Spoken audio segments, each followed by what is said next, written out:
నమస్తే. నిన్న అసెంబ్లీలో బోండా ఉమా గారు పొల్యూషన్ డిపార్ట్మెంటు సరిగ్గా పనిచేయడం లేదు, ఎక్కడిదక్కడే పేరుకొని పోతా ఉంది, దానివల్ల ఇబ్బందులు జరుగుతున్నాయి అని మాట్లాడారు. అంతవరకు బాగానే ఉంది. ఎందుకంటే పని జరగకపోతే, పని చేయకపోతే చేయలేదనొచ్చు, దాని గురించి వివరణ ఇవ్వమని చెప్పి మంత్రి గారిని అడగచ్చు.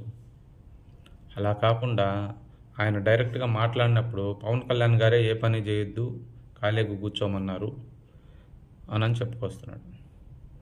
పవన్ కళ్యాణ్ గారు తన శాఖల పట్ల ఎంత నిబద్ధతగా ఉంటాడో, ఎంత పని చేస్తాడో,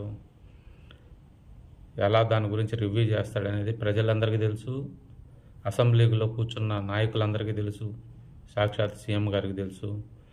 ఒకరికి తెలియాల్సిన అవసరం లే, ఆయన అంతరాత్మకు తెలుసు ఆయన ఎంతవరకు పనిచేస్తున్నాడు అనేది. వాడెవడో చెప్పాడని చెప్పి వీని వచ్చి అబద్ధాలు చెప్పడం అనేది అది ఎంతవరకు కరెక్ట్ అనేది ఆలోచించాలి.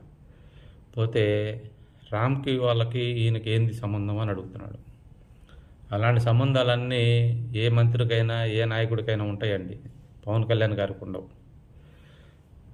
రామ్కి వాళ్ళకి ఈయనకి ఏం సంబంధం అని అడగటం ఏంటి మీరు? అది ఎంతవరకు కరెక్టు? మీరు అడగటం పని చేయట్లేదు పొల్యూషన్ డిపార్ట్మెంట్ అని అడగటం వరకు తప్పులేదు, కానీ పూర్తిగా ఏదో ఆయనే దానికి కారణమైనట్టుగా, రామ్కి వాళ్ళకి వీళ్ళకి ఏదో చుట్టిరకం ఉన్నట్టుగా, అనేది రామ్కి వాళ్ళ మీద యాక్షన్ తీసుకున్నట్టుగా మీరు నిలదీసి అడగటం అనేది అది మీకు ఏదో బాధ ఉన్నట్టుంది. మీకు ఏదో మంత్రి పదవి రాలేదనో, లేకపోతే పవన్ కళ్యాణ్ గారికి ఇన్ని శాఖలు ఎందుకు, మాకు ఏదైనా ఒక శాఖ ఇవ్వచ్చాను, ఏదైనా ఇంటర్నల్గా ఏదైనా ప్రాబ్లమ్స్ ఉంటే మీరు చంద్రబాబు నాయుడు గారితో మాట్లాడుకోండి. అనవసరంగా ఇలాంటి రెచ్చగొట్టి మేము ఏదన్నా అని మా తర్వాత మళ్ళీ మీరు పొత్తులకు వివాదం కలిగేలాగా చేయొద్దు దయచేసి. బోండా ఉమా గారు ఇంకొకసారి మాట్లాడండి. నిజంగా అలా పని జరగకపోతేనో తప్పు జరిగితేనో దాని గురించి మాట్లాడండి. అంతేగాని ఆయన చేయొద్దు అని అన్నారు అని చెప్తున్నారు అనే మాట మాత్రం కరెక్ట్ కాదు, దాన్ని కరెక్ట్ చేసుకోండి.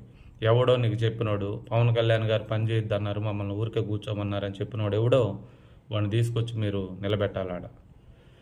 అనవసరంగా ఒక రాయి వేసేస్తే సరిపోద్ది అనుకోవద్దు. మీకు ఏదో ప్రాబ్లం ఉంది, పర్సనల్గా మీకేదో ఇబ్బంది ఉంది, పార్టీలో మీకేదో పదవులు గోలేదో ఉంది, దాన్ని వదిలేసి పవన్ కళ్యాణ్ గారి మీద పట్టడం, పార్టీల మధ్య స్విచ్లు పెట్టడం, అవన్నీ గతంలో కూడా మీరు 14లో ఉన్నప్పుడు కూడా పవన్ కళ్యాణ్ గారి మీద విషయం జిమ్మారు 2-3 సార్లు. అది కూడా తెలుసు మీ గురించి. అన్నీ ఆలోచిస్తుంటాం మేము జన సైనికులుగా. కొంచెం జాగ్రత్తగా మాట్లాడితే మీకే మంచిది. నమస్తే.